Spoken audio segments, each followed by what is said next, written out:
Hola, ¿cómo estás?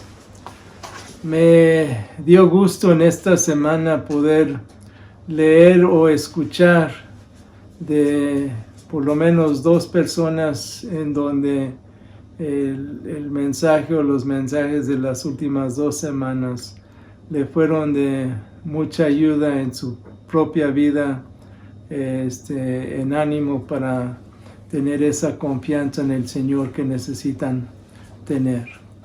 Y mi esperanza es que cada uno de estos mensajes sean de bendición para el que lo oye y también de que llegue a tener ese poder que solamente Dios puede dar. Hoy vamos a estar viendo 1 Corintios 1 del 18 al 25. 1 Corintios 1 del 18 al 25. Y vamos a estar respondiendo a la pregunta: ¿de dónde viene tu sabiduría? ¿De dónde viene tu poder? ¿De dónde viene tu sabiduría? ¿De dónde viene tu poder? Cuando pensamos en personas sabias, uno pudiera pensar en Andrew Wiles, matemático inglés, que es conocido por su trabajo en Number Theory, o Stephen Hawking, académico en física, o Isaac Newton, o Albert Einstein, o Leonardo da Vinci. Cuando pensamos en ellos, pensamos en personas que hicieron algo para la humanidad en un sentido u otro. Y aún pudiéramos pensar en el rey Salomón, que en la Biblia viene a decir que era la persona que Dios le dio más sabiduría que cualquier otro. Pero también a la misma vez fue uno de los más necios en un sentido, en donde desobedeció a Dios y hizo altares a ídolos para sus concubinas. Y llegamos a ver entonces, ¿de dónde viene tu sabiduría? ¿De dónde viene tu poder? Veamos lo que dice 1 Corintios 1, 18 al 25. 1 Corintios 1 del 18 al 25, y dice así: me explico, el mensaje de la cruz es una locura para los que se pierden. En cambio, para los que se salvan, es decir, para nosotros, este mensaje es el poder de Dios. Pues está escrito: destruiré la sabiduría de los sabios, frustraré la inteligencia de los inteligentes. ¿Dónde está el sabio? ¿Dónde el erudito? ¿Dónde el filósofo de esta época? ¿No ha convertido Dios en locura la sabiduría de este mundo? Ya que Dios en su sabio designio dispuso que el mundo no lo conociera mediante la sabiduría humana, tuvo a bien salvar mediante la cruz, mediante la locura de la predicación, a los que creen. Los judíos piden señales milagrosos y los gentiles buscan sabiduría, mientras que nosotros predicamos a Cristo crucificado. Este mensaje es motivo de tropiezo para los judíos y es locura para los gentiles. Pero para los que Dios ha llamado, los mismos judíos como gentiles, Cristo es el poder de Dios y la sabiduría de Dios.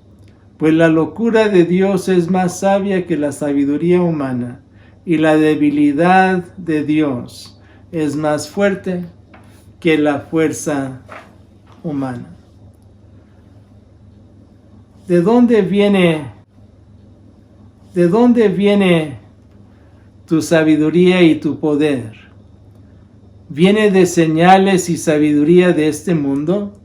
Los versículos 19 y 20 y 22 vienen a responder a esta pregunta. En sí, el versículo 19 comienza con: destruiré la sabiduría de los sabios. Pablo cita Isaías 29:14.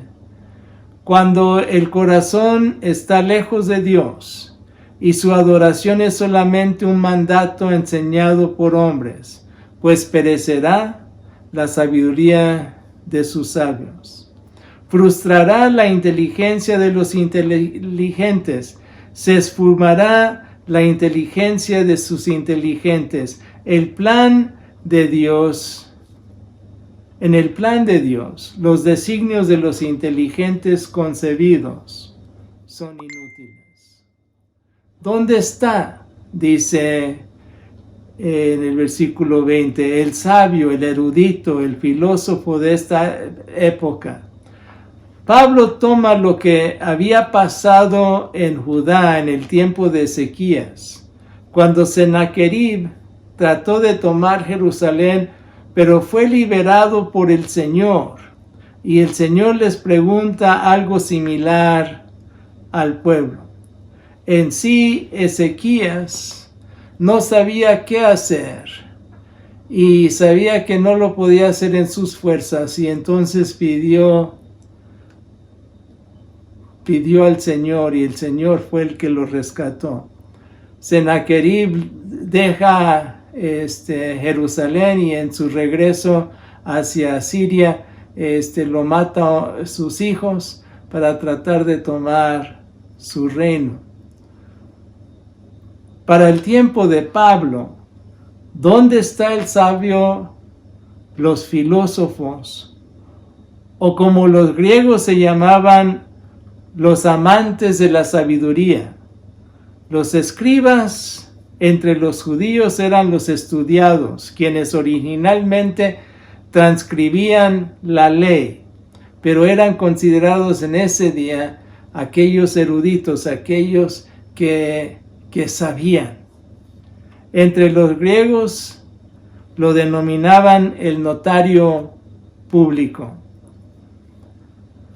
¿No ha convertido Dios en locura la sabiduría de este mundo? Dios ha probado que la sabiduría de este mundo es imprudente para lo espiritual. Judíos piden señales, rechazan confiar en Dios. Les pidieron más señales a Jesús, cuando Él ya les había mostrado muchos prodigios. Pero ellos siempre le decían, después de que Él hizo algunos milagros, ¿qué señal tienes? ¿Qué señal haces? Los gentiles buscan sabiduría, buscan esquemas de filosofía y religión dependiendo de sabiduría de este mundo, y por eso desprecian y repudian el Evangelio. El ejemplo que quiero usar aquí es que se han escrito libros para tratar de disuadir la existencia de Dios a través de las matemáticas, de los números. Otros, como jóvenes matemáticos, querían probar la existencia de Dios a través de las matemáticas. Pues lo cierto es de que ni se va a probar ni se va a disuadir la existencia de Dios por medio de matemáticas. Se va a hacer en ojos espirituales, porque Dios busca a aquel que está necesitado y donde su corazón está necesitado. La aplicación es: si solo encuentras señales y sabiduría de este mundo, vas a quedar defraudado. En esta semana, no busques señales para ver qué va a suceder. No busques sabiduría que este mundo va a ofrecer para tratar. Busca la sabiduría de Dios, busca al Señor, y el Señor te va a dar aquello que necesitas. Pero ¿de dónde viene tu sabiduría? ¿De dónde viene tu poder? ¿Viene del poder que hay en este mundo? El versículo 25, la última parte, viene a decir: la debilidad de Dios es más fuerte que la fuerza humana. en lo que la persona le parece debilidad de Dios. Los instrumentos de Dios que Dios utiliza parece ser débil e insuficientes para lograr su fin. Dios muchas veces pone en efecto sus planes más poderosos en aquello que la gente piensa que es débil. Ni son muchos los poderosos. Dios llama y usa no por lo exterior que la gente ve, sino nos podemos gloriar en nuestra debilidad, pues basta la gracia de Dios, pues el poder del Señor se perfecciona en la debilidad de uno. 2 Corintios 12:9 viene a decir esto. Escogió lo débil del mundo para avergonzar a los poderosos. Escogió lo que es reconocido por el mundo como débil, para avergonzar a la aristocracia que comprende los de alta cultura, nobleza, poderosos y de las de cuna de oro. Salmo 8:2 viene a decir, de la boca de los pequeños y de los que maman, fundaste la fortaleza a causa de tus enemigos, para hacer cesar al enemigo y el vengativo. El ejemplo que quiero dar aquí es que muchos llegan a pensar, ¿quién es uno de los más poderosos del mundo? Y siempre se ha pensado en el presidente de los Estados Unidos porque tiene en su poder un maletín donde se pudiera dar las órdenes de una guerra nuclear. O pudiéramos pensar también en este tiempo del COVID, ayer mismo, el viernes de esta semana pasada, estaba distribuyendo comida y cuando lo distribuimos llegamos a tener cajas relativamente pesadas. Pero un muchacho fornido, él puede llevarse hasta 3 cajas. Otro señor estaba tratando de ayudar agarrando 2 a la misma vez. Y uno los ve y ellos ven a este señor viejo y se admiran porque dicen, bueno, él también sigue adelante y lo hace. Y es interesante cómo unos admiran a unos a otros el otro. Pero la cosa es de que lo que nos motiva, lo que nos mueve, no es la fortaleza física nuestra. Lo que nos mueve es la fortaleza en donde podemos pensar que el mensaje de Dios puede ir en que el amor de Dios se muestra a través de esas cajas, de despensa para ayudar a personas en necesidad. También quiero ejemplificar aquí, porque ahí les compartí en esto en donde Dios ve en nosotros nuestra debilidad, que pues basta la gracia de Dios. En mi propia experiencia personal, y disculpe que lo estoy usando, pero en mi propia experiencia personal, cuando íbamos a ser misioneros o íbamos a tratar de ser misioneros a través de la Junta, cuando estábamos en el proceso, se me vino a mí y se me dijo, es que tú tienes problema de comunicación, no te puedes comunicar bien. Y entonces en mi lectura devocional empecé a ver y sí llegué a ver las debilidades que yo mismo tengo y tenía, pero llegué a entender lo que el Señor dijo: bástate mi gracia, que en tu debilidad, y es en la debilidad de uno en donde podemos depender del poder de Dios. Si tu poder viene de tus estatus o de tu cultura alta o de tu dinero o tu posición, ¿qué vas a hacer al estar delante de tu Creador? Lleguemos a entender que el poder no viene de este mundo, sino que necesitamos tener ese poder. Como dice los versículos 24 y 25, ¿de dónde viene tu sabiduría y tu poder? Viene de Cristo. ¿Vendrá de Cristo en su vida? Fíjense lo que dice esos versículos 24 y 25. Cristo es el poder de Dios. Cristo es el poder de Dios porque tiene el poder para perdonar el pecado. Por eso Cristo hace la invitación al que está cansado, fatigado y cargado para venir a Él, y Cristo lo hará descansar. Y cuando uno aprende de Él, que es manso y humilde de corazón, uno puede hallar descanso para su alma, porque su yugo es fácil y ligera su carga. Cristo es eficaz para llevar a cabo los propósitos de Dios en tu vida.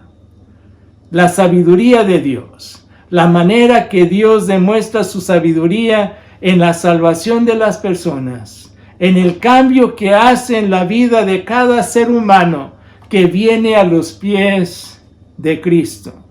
En la sabiduría de Dios, la locura de Dios es más sabia. Aquella obra de Dios que el mundo piensa que es locura, es más sabio que la sabiduría humana. Lo más sencillo en el pensamiento de Dios es más sabio que toda la sabiduría humana junta. Podemos llegar a ver el ejemplo acerca de esto en los discípulos de Cristo.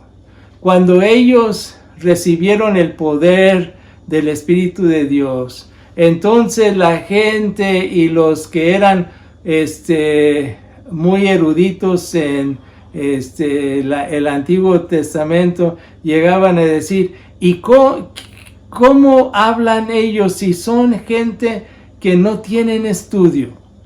¿Cómo tienen ellos la sabiduría? Porque esa sabiduría venía de Dios. Porque ellos podían entonces compartir con el poder del Espíritu Santo lo que era lo que viene de Cristo, que la otra gente no lo podían hacer. La aplicación en esta semana: busque ver las situaciones a través de los ojos espirituales. Recuerde que el poder viene de Cristo. El poder viene de Cristo.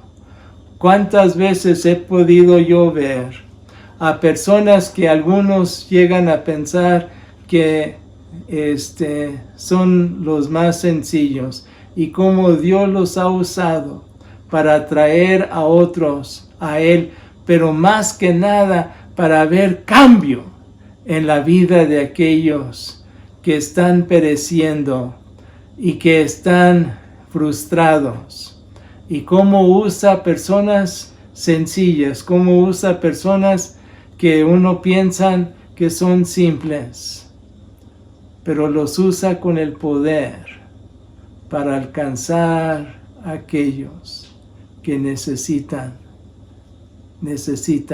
esa ayuda en ese momento necesario.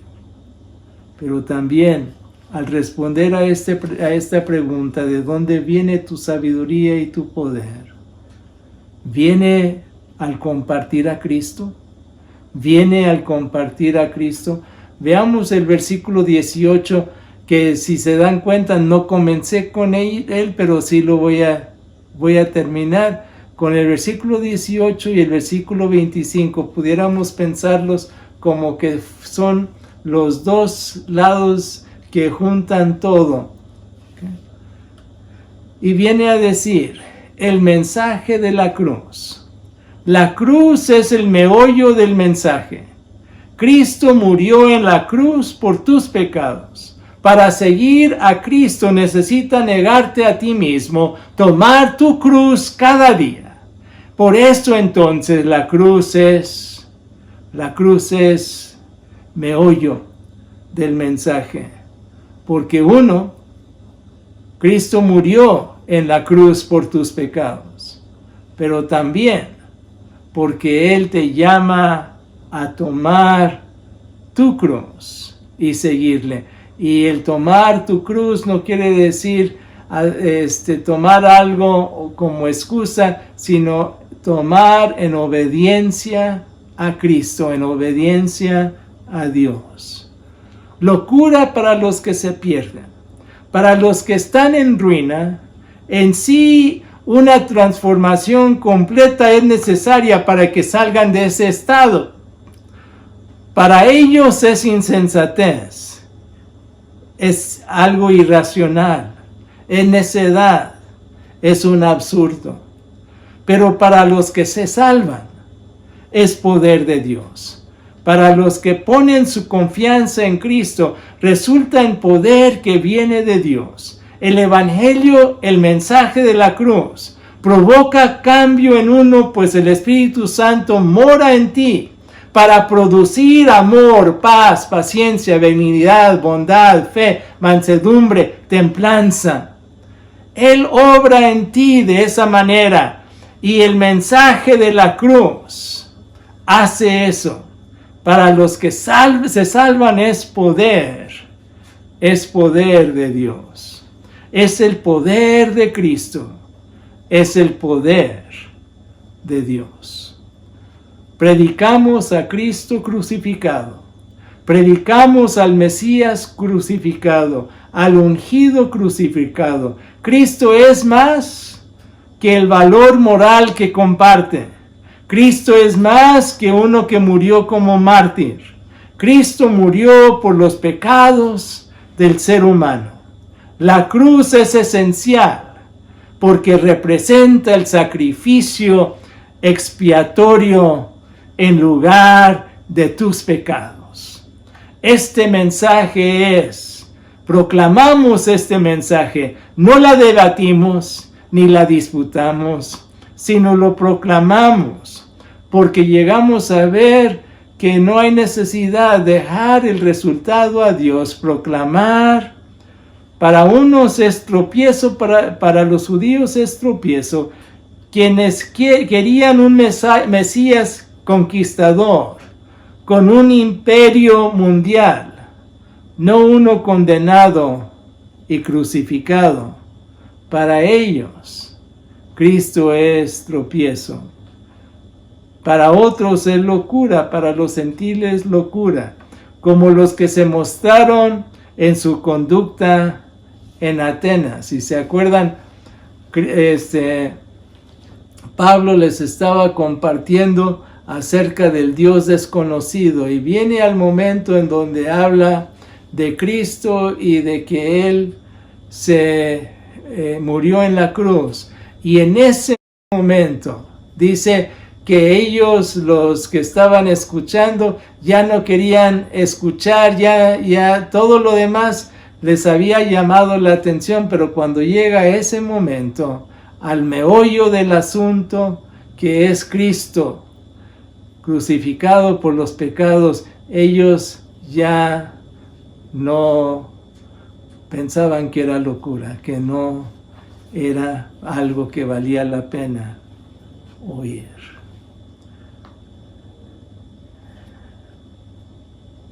Para ejemplo de compartir a Cristo, hace unas horas un primo me mandó un mensaje por 2 mensajes, uno en el teléfono por texto y el otro por uno de las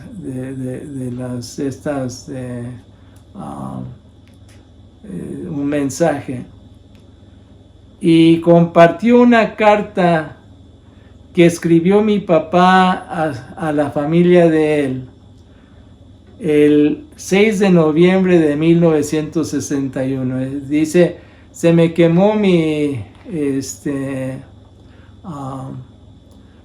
un techo que ellos tenían, se les había quemado, y estaban recogiendo aquellas partes, aquellas cosas que quedaban, y algunas de las cosas que sobrevivieron fueron algunas pertenencias que eran de su mamá, mi tía, que hace muchos años falleció, igualmente que mi papá.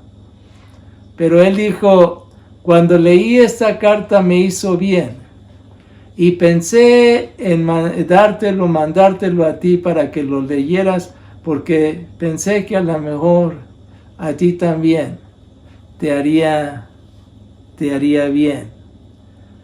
Lo leí y fue algunas cosas que sucedieron en la vida diaria, juegos de básquetbol de mis hermanos mayores, en donde uno se torció su mano, el otro le fracturaron las costillas y cosas así. Pero fue algo de bien de poder ver, leer algo de mucho tiempo atrás, escrito por mi papá. Pero ¿saben qué? No es nada como la carta de amor que escribe Dios a ti y a mí a través de Cristo Jesús, que murió en la cruz por nuestros pecados. Lo más precioso que podemos hacer es compartir a Cristo. ¿De dónde viene tu sabiduría? ¿De dónde viene tu poder? Que puedas compartir a Cristo de tal manera que hay poder, porque Dios lo usará en la vida de otros. Comparta algo que ayuda a otra persona en lo que él o ella está pasando en este tiempo de dificultad, y que puedas ser una persona que puedas dar ánimo, que dejas que Dios te utilice para que ellos puedan también ver la compasión que Dios tiene para ellos. Comparta el poder de Dios y no en las artimañas del mundo. Comparta el poder en el poder de Dios. Nos toca compartir y dejar el resultado a Dios. En conclusión, uno puede depender de la sabiduría y el poder de este mundo, o puede depender de poder y sabiduría de Dios para vivir su vida. ¿Cuál será tu decisión en esta semana? ¿Para quién vas a vivir?